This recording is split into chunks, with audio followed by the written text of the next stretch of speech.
Welcome in on a Tuesday morning to episode 3 of Hitting Hard with John Chuckery. Today on the show is Trae Young first team All NBA. Should he be first team All NBA?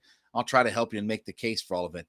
And Pete Carroll's out of his mind. It's all on this edition of Hitting Hard with John Chuckery on Locked On Sports Atlanta.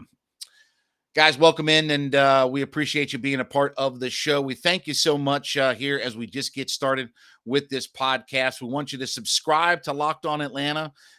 It's growing by the day. I mean, we are very, very thankful for everybody who's listening, everybody who's subscribing. So go to Locked On Sports Atlanta. You can find us on YouTube. Subscribe to the YouTube channel.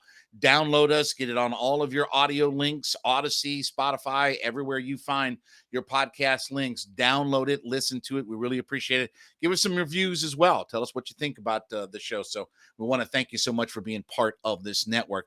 We also want to tell you about our friends at Bet Online. Last night was the national title game. Congratulations to the Kansas Jayhawks. You probably looked and said, man, I had that line right. I had that right. I would have won if I'd have put money on Team X, Team Y, what have you out there. Well, that's what Bet Online is for. BetOnline.net is your number one source for all of your betting needs. It's got all of your latest odds, content, player props, everything that you want out there. Now, we've been talking. Thursday is opening day for the Braves in Major League Baseball. Looking at some odds. Think about, will they win the World Series? What's the line on the game against the Reds? I mean, just looking at everything. Where are the Braves? Well, you can put some money down on it at Bet Online. It remains your best spot for all of your latest sports developments. It's got podcasts and reviews for all the leagues around all of your favorite sports. And it's not just for basketball. Don't forget, they've got all of your sporting wagering information needs, live betting, Vegas casino games. Everything is found right there at betonline.net. So head over there today. You can use your mobile device too, by the way. So if you're on the go and you want to bet, you can get over to betonline.net and get all the latest odds and find whatever you're looking for. Masters coming up this week as well. So you got lots of different choices coming up around Atlanta to put your money down. betonline.net. All right. Today on John Chuckery. So we talked about yesterday that the Hawks look like that they are contenders in the East if they can get themselves into a 7-game matchup. You saw, though, on Saturday, the effect and the importance that Trae Young has.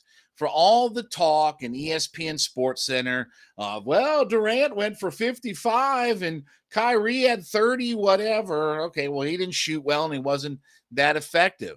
What was effective was Trae Young going for 36 with 10 assists, hit a couple of big threes at the end, gave him the shimmy and did his thing. And the Hawks actually walked away with the victory. You never know that watching ESPN, right? That you never known that the Hawks actually won. That was kind of like this. Hey, Durant goes for 55. Yeah, the Hawks won. They won.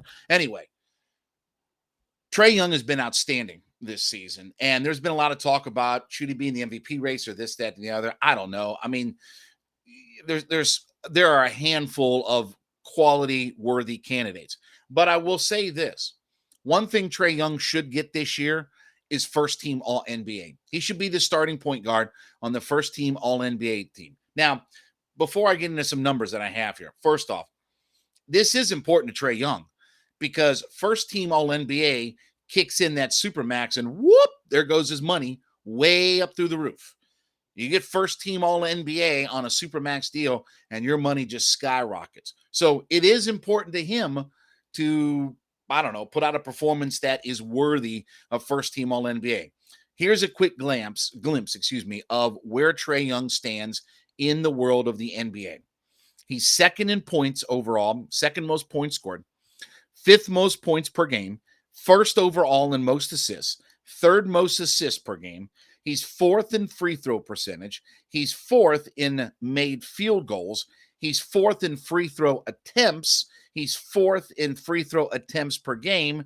He has the 12th most minutes played in the NBA, which is big for a guy that was, well, he's not big enough and physical enough to play in the NBA, but he's got the 12th most minutes played this year in the NBA. For a guy that of his physique and stature and all the things that everybody said he won't be able to hold up in the league, he's 12th in the NBA in minutes played. He's also sixth in player efficiency and is WAR, his wins above replacement, is 7th in the NBA. Now, among all point guards in the NBA, he is number 1 in player efficiency. So, for a guy whose narrative was, can he hold up in the NBA? Can he physically make it? Can he score at the rate that he does? Can he get other guys involved and things like that? He's second in most points, only 9, I think it is 9 or 10 behind DeMar DeRozan, and he's first in overall assists. Now, think about that.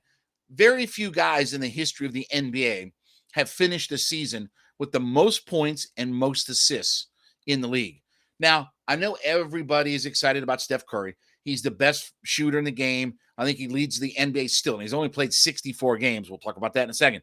He still leads the NBA in 3-point shots made, 3-point percentage. I mean, he's still up there in a lot of these categories out there. But he's played 64 games. And it looks like, by and large, he won't play any more games, at least during the regular season. I'll be honest with you, I don't keep up with Steph Curry and where he's at health-wise, but for sure, he's probably going to be out the rest of the regular season, if not longer. So he's got 64 games played, which is a good sample size. But if we're talking about first-team guys and all this, that, and the other, I do think that durability, longevity, games played, whatever, does play some factor in it. And when you factor in that Trae Young is on pace to literally score the most points, give out the most assists, and remember the narrative about, well, Trae's not going to be able to get to the free throw line with this new rule change and all the pump faking and the jumping into guys and all this, that, and the other.